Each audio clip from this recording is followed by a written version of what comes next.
Boa noite.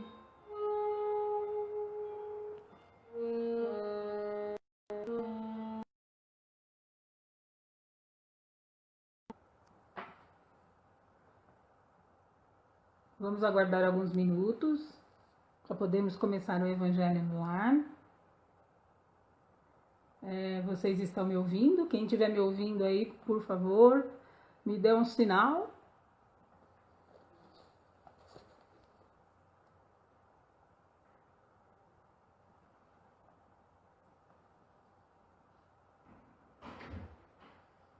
Vamos começar? Eu ainda não tenho nenhuma posição aqui. Não sei se sou eu que não estou achando direito aqui onde estão os comentários. Sincronização em andamento.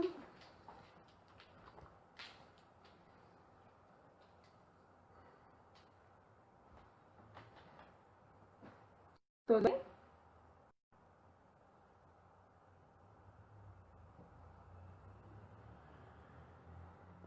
Boa noite, Rinaldo. Você sabe me dizer se vocês estão me ouvindo?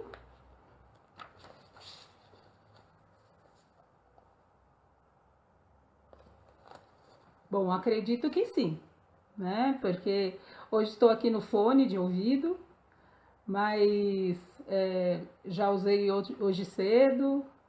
Oi, Tânia, saudade de você da quarta. Muito obrigada, Rinaldo, pelo retorno, para a gente poder começar. Bom ver que todo mundo está aqui presente dentro do possível, novamente com a gente, tá?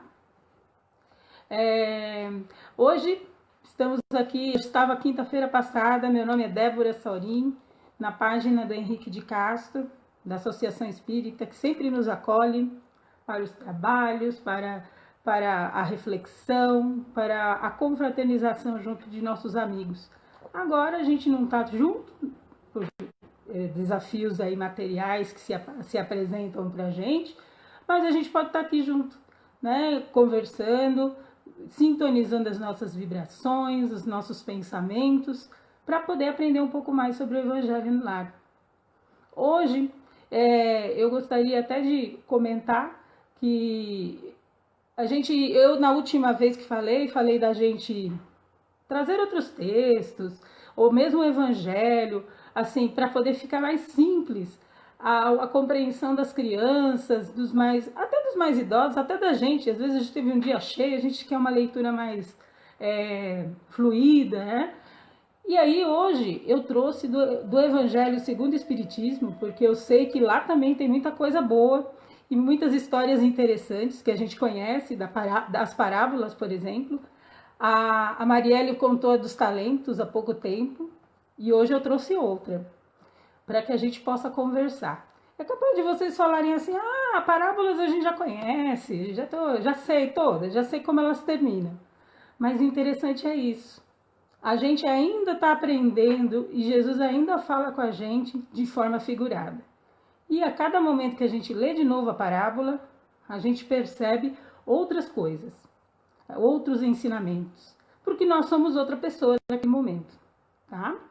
Então eu vou convidar vocês, muito obrigada a todos que estão dando retorno, dizendo que estão me ouvindo, que está tudo bem aí, porque isso sempre é uma experiência ainda bem nova para a gente, mas nós vamos chegar lá. Então eu vou convidar vocês, acredito que todos já colocaram a água para poder estar fazendo as vibrações finais. Vou convidar vocês também a fechar os olhos para que a gente possa fazer a nossa prece inicial, tá? Vamos assim,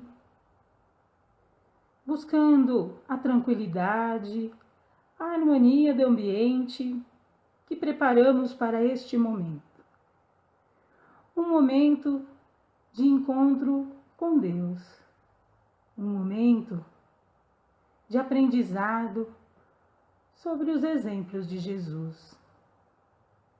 Que possamos respirar fundo, deixar essas vibrações de amor e carinho, que envolve todo esse grupo que se sintoniza neste momento, para que possamos, ligados, fortalecer os nossos lares, os nossos com Deus, através do nosso Mestre Jesus e os nossos mentores espirituais. Assim, vamos fazendo a prece do Pai Nosso. Pai nosso que estás no céu, santificado seja o vosso nome. Venha a nós o vosso reino. Seja feita a vossa vontade, assim na terra como no céu. O pão nosso de cada dia nos dai hoje. Perdoai as nossas ofensas, assim como nós perdoamos a quem nos tem ofendido. Não nos deixes, Pai, cair ante as tentações, e livra-nos de todo mal. Que assim seja, graças a Deus. Todos bem? Que bom! Então, como eu estava dizendo, temos aqui uma parábola, a parábola do bom samaritano. No Evangelho segundo o Espiritismo, ela se encontra no capítulo 15, com um título maravilhoso: Fora da caridade não há salvação. E aí tem vários tópicos, né, que vem falando sobre essa questão da caridade, da gente querer a vida eterna, né, da gente querer nossa felicidade eterna. Mas nós vamos se atentar ao item 2, que é o item que fala dessa parábola, tá bom? Vamos lá. E eis que se levantou um doutor da lei e lhe disse, para o tentar, disse ao Mestre Jesus: Mestre, que hei eu de fazer para entrar na posse da vida eterna? Disse-lhe então Jesus: que é que está escrito na lei? Como lês tu? Ele, respondendo, disse: Amarás o Senhor teu Deus de todo o coração, de toda a tua alma e de todas as tuas forças, e de todo o teu entendimento, e ao teu próximo como a ti mesmo. E Jesus lhe disse: Respondeste bem, faze isso e viverás. Mas ele, querendo justificar-se a si mesmo, disse a Jesus: E quem é meu próximo? E Jesus, prosseguindo no mesmo discurso, disse: Um homem baixava de Jerusalém a Jericó e caiu nas mãos de ladrões, que logo o despojaram do que levava. E depois de o terem maltratado com muitas feridas, se retiraram, deixando-o meio morto. Aconteceu, pois, que passava pelo mesmo caminho um sacerdote, e quando o viu, passou de largo, bem de longe. E ao mesmo um levita, chegando perto daquele lugar e vendo-o, passou também de largo. Mas um samaritano, que ia seu caminho, chegou perto dele, e quando o viu, se moveu de compaixão. E chegando-se, lhe atou as feridas, lançando nelas azeite e vinho, e pondo-o sobre a sua cavalgadura, o levou a uma estalagem, e teve cuidado dele. E ao outro dia tirou 2 denários e deu-os ao estalajadeiro, e lhe disse: Tem-me cuidado dele, e quando gastares demais, eu te satisfarei quando voltar. Qual desses 3 te parece que foi o próximo daquele que caiu nas mãos dos ladrões? Respondeu logo o outro: Aquele que usou com tal de misericórdia. Então lhe disse Jesus: Pois vai e faz tu o mesmo. Muito bem. Essa parábola é muito bonita. Eu acho ela, assim, cheia de detalhes que chamam a nossa atenção. Se você for parar para pensar nos personagens, né? Claro, Jesus, com toda aquela maravilhosa lucidez dele sobre as nossas limitações, sabia todas as intenções do doutor da lei, que era o sacerdote que, na época, detinha todo um poder de autoridade sobre todos, né? Sobre a população.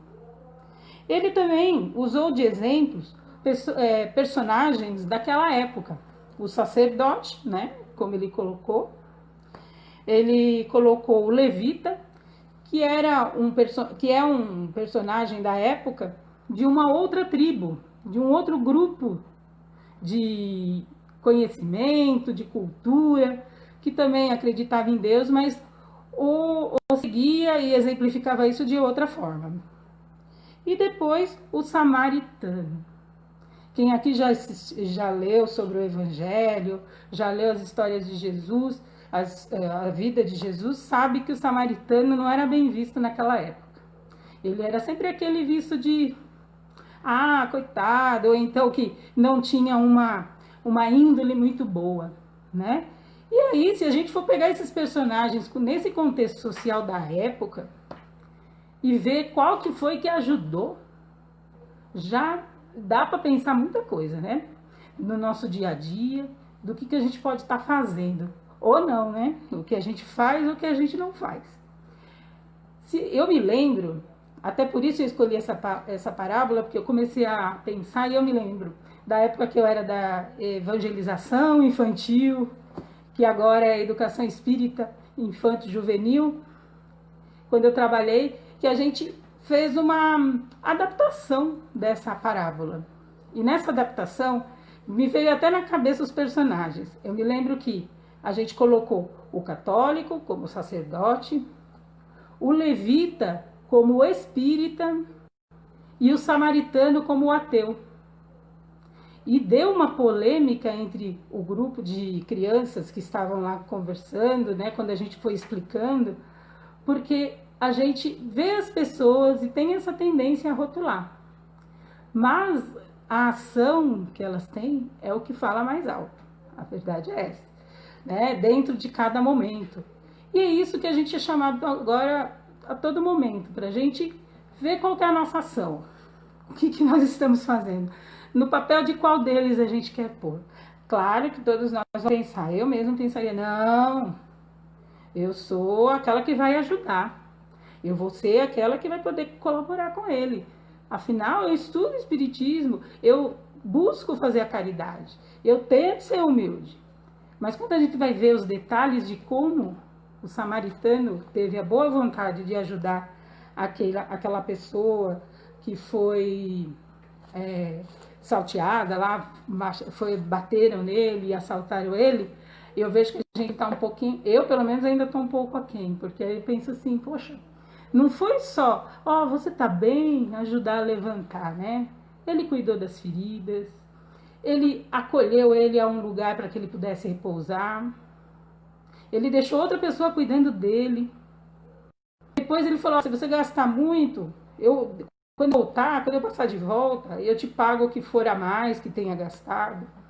Aí eu fiquei pensando, nossa, bem complicado, bem mais acima daquilo que eu busco, que eu me disporia a fazer. Mas com certeza pessoas que fazem.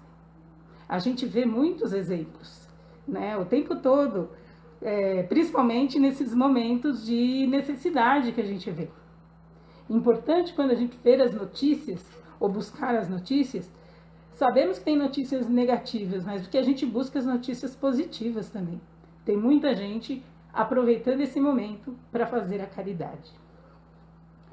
Eu diria até aqui que depois, no restante do capítulo, quem puder depois dar uma olhadinha, ele fala disso, né? Do maior mandamento, que ele comentou aqui na parábola, e que a gente tem aqui depois também para falar, né? Amar a Deus sobre todas as coisas e ao próximo como a ti mesmo. E aí, cada um de nós vai se colocar no seu momento, nas suas limitações, no seu momento de aprendizado, de evolução, porque aqui nós não estamos para julgar quem ajuda mais ou quem ajuda menos, mas que a gente tenha espontaneidade, que a gente tenha tranquilidade se a gente se propor a fazer alguma coisa. E reconhecer aqueles que estão fazendo, né? Mesmo que façam porque trabalham em serviços essenciais, talvez com mais aflição, não tão tranquilos ou tão libertos tão plenos na espontaneidade, mas que eles estão fazendo a parte deles e que nós possamos fazer a nossa também. Vibrar por eles, vibrar, como disse ontem a Elaine, que falou muito bem da prece, sempre estarmos direcionando. Se a gente não pode ajudar com algo material ou com algo mais consistente, que a gente acredite, presencial, mas que as nossas preces possam se encaminhar essas pessoas a nós para fortalecer esse grupo que começa a se formar aqui e trazer paz. Paz para nós, paz para o próximo, né? Porque é para a gente amar o próximo como a nós. Então, que a gente leve para ele todo esse sentimento de paz e de alegria. Eu estou vendo que tem bastante gente aqui acompanhando, eu agradeço. Eu gostaria de saber se vocês querem fazer alguma colocação antes da gente passar para as preces finais. Eu estou um pouquinho perdidinha aqui no horário, mas eu acredito que, como já foi falado, o Evangelho não precisa ser longo e nem precisa ter um horário fechado. Deu 15 minutos, pá, parou. Ou deu 20 minutos, pá, parou. Né? Não precisa ser uma coisa estipulada. Cada texto, cada pessoa naquele momento vai se sentir mais à vontade para falar ou não. E aí dentro disso vai poder colaborar, às vezes só mesmo ouvindo e trazendo todas essas vibrações, esses sentimentos positivos para a reunião no lar, já vai estar colaborando com a gente. Eu agradeço muito essa oportunidade. É um desafio, mas um desafio bem recebido, que faz a gente se movimentar para ser um pouco melhor, né? E gostaria de convidar vocês a fazer o Evangelho no Lar também em casa. Quem tiver interesse em alguma parábola específica, alguma história específica, se quiser depois colocar nos comentários, a gente pode trazer também. Porque o Evangelho no Lar é feito disso, da participação de todos. Gostaria agora de convidar vocês, todos para fecharem os olhos, para que a gente possa fazer as nossas vibrações finais. Que possamos, nesses instantes, sentir o acolhimento das bênçãos que recaem sobre nós e que possamos, nessa tranquilidade, nessa harmonia, doar o nosso melhor sentimento, doar o nosso melhor pensamento. Eles dois juntos transformam-se em nossas vibrações, que através da prece direcionamos a quem nós pudermos, a quem nós quisermos. Inicialmente, que possamos vibrar por todo o nosso planeta, pela humanidade, que possamos vibrar com muito amor e carinho pelos governantes, que possamos vibrar pelo nosso querido Brasil,